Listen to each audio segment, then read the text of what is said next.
Governor గారి ప్రసంగంలో YCP అగ్రనాయకత్వం కానీ సీనియర్ నాయకులు కానీ వారి ఎమ్మెల్సీ సభ్యులు కానీ గవర్నర్ గారి ప్రసంగం పత్రులు చించేయడం కానీ లేదంటే వారు ప్రత్యేకించి డిమాండ్ మాకు ప్రతిపక్ష హోదా ఇవ్వాలి అనేది చాలా బలంగా మాట్లాడుతూ వచ్చారు. ఇది అడిగితే వచ్చేది కాదు, అది ప్రజలు ఇస్తేనే వస్తుంది. బేసిక్గా ఒకటి హైయెస్ట్ మెజారిటీ ఎవరికి ఉంది వాళ్ళు ప్రభుత్వం ఫామ్ చేస్తారు, వాళ్ళకంటే నెక్స్ట్ స్టేజ్ ఎవరికి ఉంటే వాళ్ళకి ప్రతిపక్ష హోదా ఇస్తారు. అంతేగాని గతంలో మేము ప్రభుత్వాన్ని పరిపాలించాం కాబట్టి మా ప్రతిపక్ష హోదా ఎవరికి ఇవ్వరు. కనీసం జనసేన కంటే కూడా ఒక సీట్ ఎక్కువ వచ్చినా కానీ వాళ్ళకి ప్రతిపక్ష హోదా దక్కేది. ఈ రోజున ప్రభుత్వంలో second largest party Janasena. So దాన్ని ప్రజల దృష్టికి తీసుకొద్దాం. వైసీపీ నాయకులు వాళ్ళు చేస్తుంది ఏంటంటే మాకు ప్రతిపక్ష హోదా ఇస్తే తప్ప మేము అసెంబ్లీలో అడుగు పెట్టాం, లేదంటే ప్రసంగాలను అడ్డుకుంటాం అని. ఇది సరైన మెసేజ్ బయటికి వెళ్దాం, ఇది సరైన విధానం కూడా కాదు. ఇది ప్రజలందరికీ తెలియజేయాలనుకున్నాం. ఇది ప్రతిపక్ష హోదా ఏ పరిస్థితిలో వస్తుందంటే మీకు రూలింగ్ పార్టీ కంటే కూడా అత్యధికంగా ఇంకొక సీట్లు వాళ్ళకంటే మీరు వస్తే దాని తర్వాత స్థానం మీకు వస్తే ఖచ్చితంగా ప్రతిపక్ష హోదా వాళ్ళకే ఉంటుంది. 21 సీట్లు ఉన్న జనసేన, 11 సీట్లు ఉన్న వైసీపీకి ప్రతిపక్ష హోదా ఎలా వస్తుంది?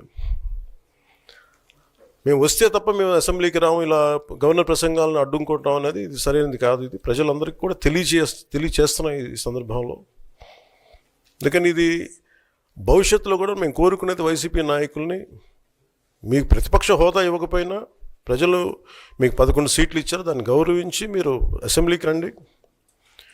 మీ స్థాయికి తగ్గట్టుగా మీకు ఎన్ని ప్రశ్నలు అడగాలో దాని తగ్గట్టుగా ఇస్తారు మీకు.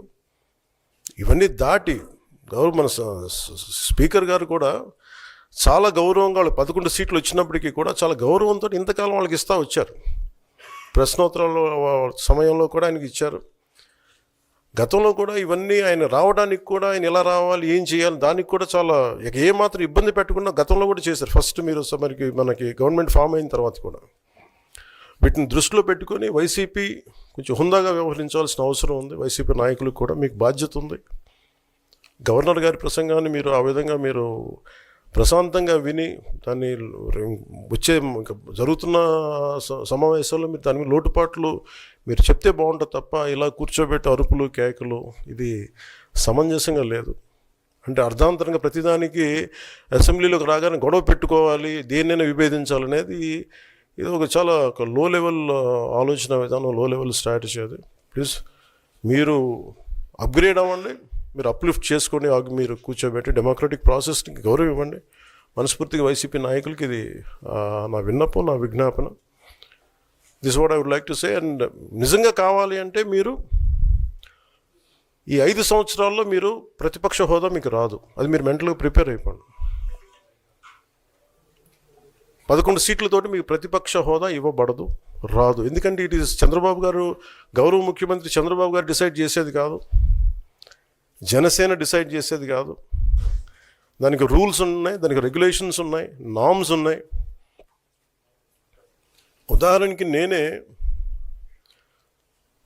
మన కేంద్ర ప్రభుత్వం ఫార్మేషన్కి మేము వెళ్ళినప్పుడు పార్లమెంటరీ లీడర్ని మనం కూర్చున్నప్పుడు ఎన్డీఏ పక్ష నాయకుడు ఎన్నుకోవాలనుకున్నప్పుడు నేను నాయకుల స్థాయిలో నేను కూర్చున్నాను. అదే నేను ఇక్కడ మంత్రిగా ప్రమాణ స్వీకారం చేసేటప్పటికి నన్ను ప్రధానమంత్రి గారి పక్కన నన్ను కూర్చోబెట్టలా. నేను డిప్యూటీ సీఎం అయినప్పటికీ కూడా అది మంత్రి హోదానే కాబట్టి తిరిగి నన్ను మంత్రులందరూ పక్కనే కూర్చోబెట్టారు తప్ప ప్రత్యేకంగా నన్ను అక్కడ కూర్చోబెట్టలేదు. అంటే very specific rules and regulations నడుస్తాయి. ఉదాహరణకి పొద్దున కూడా స్పీకర్ గారు ఎదురొస్తే నేను అసెంబ్లీలోకి అడుగు పెడతా ఉంటే స్పీకర్ గారు ఎదురొచ్చారు. మనకి వచ్చి ఆయన కూడా ఆయనతో పాటు రండి అని వెళ్తుంటే ముందుకు తీసుకెళ్తుంటే నాకు అనిపించింది, సార్ ఇది డిప్యూటీ సీఎంకి ప్రోటోకాల్ ఉండదు, ఓన్లీ ముఖ్యమంత్రి గారు, స్పీకర్, మనకు కౌన్సిల్లో ఉండే చైర్మన్ ఆయనే మీరు చేయాల్సింది తప్ప ఇది మేము ఉండేది కాదని చెప్పి నేనే వెళ్ళిపోయాను. ఎందుకంటే మేమే ప్రోటోకాల్స్ బ్రేక్ ఎందుకు చేయమంటే మాకు లేని ప్రోటోకాల్ మేము అడగం. అలాగే వైసీపీ నాయకత్వం కూడా గుర్తించాల్సింది, ఇది మీకు హోదా ఇవ్వబడదు. ఇది చంద్రబాబు గారు ఆప్ చేస్తేనే కాదు, ఇది ఎవరు ఆప్ చేసింది కాదు, మీకు ప్రజలు మీకు ఇవ్వలేదు. మీకు అది మీరు దృష్టిలో పెట్టుకొని మీరు ప్రవర్తించాల్సింది మనస్ఫూర్తిగా నేను వారిని కోరుకున్నాను. అంతేగాని వారిని ఎక్కడ అవమానం పరచాలని కానీ వారిని తగ్గించాలని కానీ లేదు.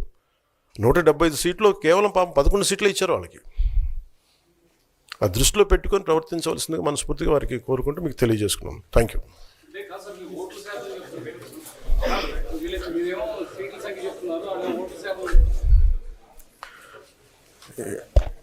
ఇది ఫస్ట్ అప్పుడు ఏం చేయాలంటే సార్, అప్పుడు జర్మనీకి వెళ్ళిపోవాలండి. ఇప్పుడు జర్మనీలో ఏంటంటేనండి, నేను జర్మనీ రిజల్ట్స్ కూడా ఇది వచ్చినాయి చూస్తా ఉన్నాను. ఎలక్షన్స్లో 25% వచ్చిన హైయెస్ట్ పర్సంటేజ్ ఆఫ్ వచ్చిన ఓటుకి ఇన్ని ఎంపీస్, ఇంత అసెంబ్లీ స్థానాలు ఉంటాయి వాళ్ళకి. 5% మించి తక్కువ వస్తే 5% ఓట్లు మిగతా వాళ్ళు పంచుకుంటారు. మనకు అలాంటి బెనిఫిట్ మనకి లేదు కాబట్టి మన రాజ్యాంగంలో లేదు. వాళ్ళు మంకు పట్టు పడితే they are free to go to Germany.